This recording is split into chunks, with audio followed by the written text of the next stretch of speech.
Chapter 10. Oh my God! Where did you get that t-shirt? Jenna squealed. It's super cute. Oh, this?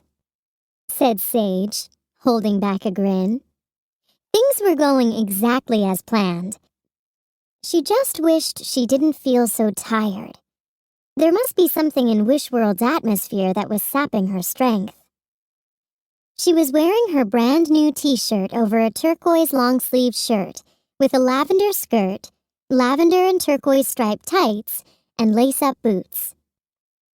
It had taken a dozen tries with the outfit changer in the privacy of Jane's bathroom to pull together the perfect look.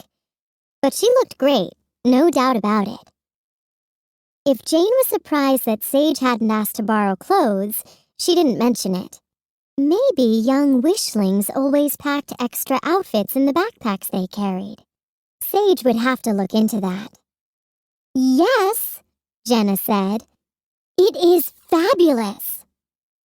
The rest of the girls left their lockers ajar and gathered around Sage, admiring her outfit. Did you get it at the mall?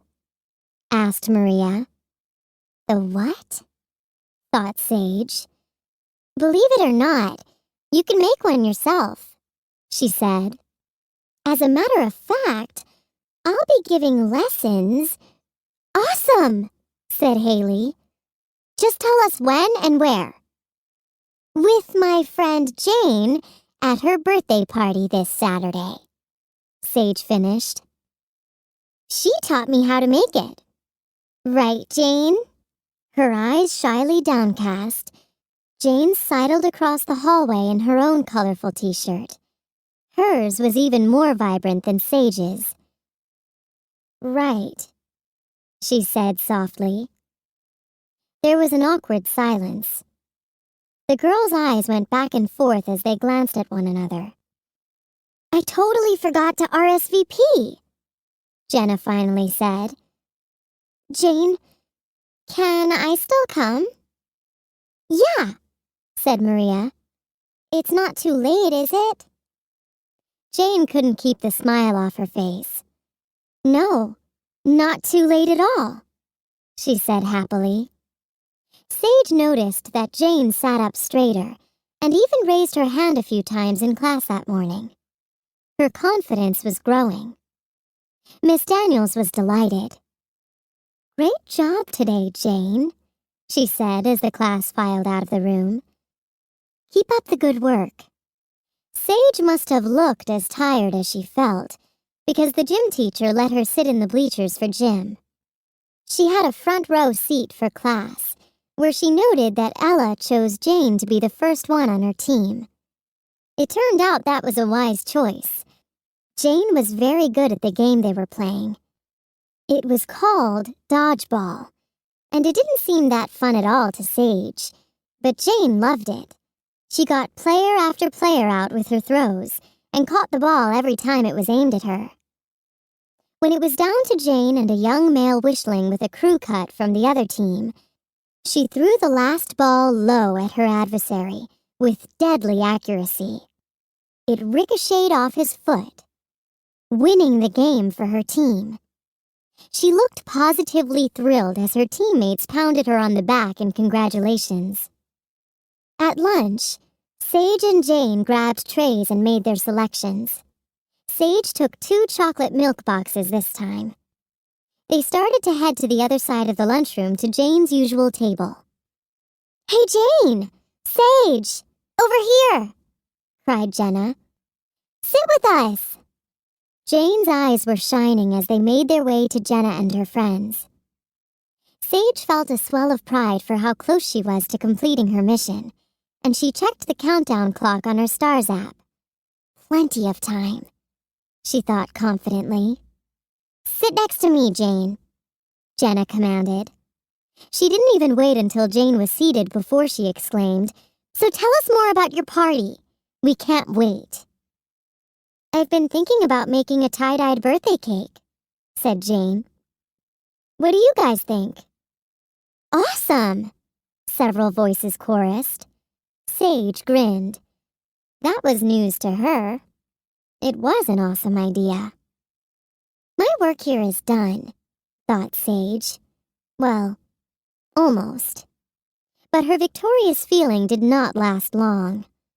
Uh-oh. Look who's headed our way, said Ella. Sage froze for a moment, then turned around. As she feared, it was Genevieve. Despite her apprehension, Sage couldn't help admiring the fluffy white sweater dress the girl was wearing. It was soft and cozy looking, with a draped collar. Genevieve's feet were clad in navy blue ankle boots. One tapped impatiently against the cafeteria floor once she came to an abrupt stop at the group's cafeteria table. As Sage turned around to face her, she felt a sudden burst of energy. That's odd, she thought. Genevieve looked from Sage to Jane and back again. Oh, look! The two new girls are wearing matching shirts. How cute, she said. Everyone gazed at Genevieve in silence. Sage smiled. Thank you, she said. But Jenna scowled. My mother always says if you don't have anything nice to say, don't say anything at all. Genevieve looked pained. But She took a deep breath. I have an idea. Suddenly, Sage realized what was going on. Genevieve was being sarcastic again. She was making fun of Jane and messing up Sage's plan. Sage felt her cheeks getting warm. She could hear Gran's voice saying, "Take a deep breath before you speak, Sage. You can choose a better response." But she didn't listen. She stood up and faced the girl. I have an idea too, she said. Why don't you leave us alone? Genevieve's face sort of crumpled. Fine, she said. But then she suddenly glanced down and shrieked, Look what you've done! Sage looked down and realized she had been clenching her box of chocolate milk in her angry hands, squeezing its contents all over Genevieve's sweater dress. It was a complete and utter mess. To her dismay, the girls at the table, everyone except Jane, erupted into laughter. Mission 1, Wishworld Observation Number 8. Wishling clothing really does stain. You ruined my cashmere dress! Genevieve yelled. She looked as if she was going to cry. Sage sat down, defeated and embarrassed. Her red-hot anger had disappeared as quickly as it had surfaced, replaced by an overwhelming feeling of sorrow. Genevieve spun on her heel and stormed off, her golden bracelets jangling. Don't worry about her, said Jenna.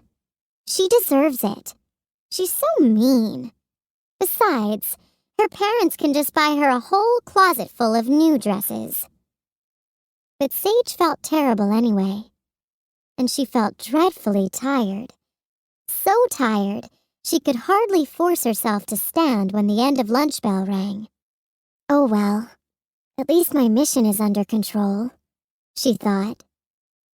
Jane was visiting her grandmother that night, so the two girls said goodbye after school. Come to my house early tomorrow, Jane called, and Sage promised she would. Sage headed back to the park where she had landed. She was excited to use the special tent that Lady Stella had told her about. When she got to the park, she reached into her backpack and pulled out her Stars app to project her special tent. Before her unbelieving eyes appeared a large, luxurious sleeping quarters. It was invisible to wishlings, and once inside, Sage herself was undetectable. She was pleased to realize that it contained anything she would need: food, light, hollow books, and her favorite blanket. It was warm, comfortable, and extremely cozy. Later that night, tired as she was, Sage couldn't fall asleep. She just couldn't shake the nagging feeling that something wasn't quite right. Sage opened the tent flap and gazed up at the heavens. Suddenly, a falling star illuminated the night sky with a flash of brilliant light. A feeling of peace swept over Sage, and she smiled. Comforted, she closed her eyes and fell into a deep and dreamless sleep.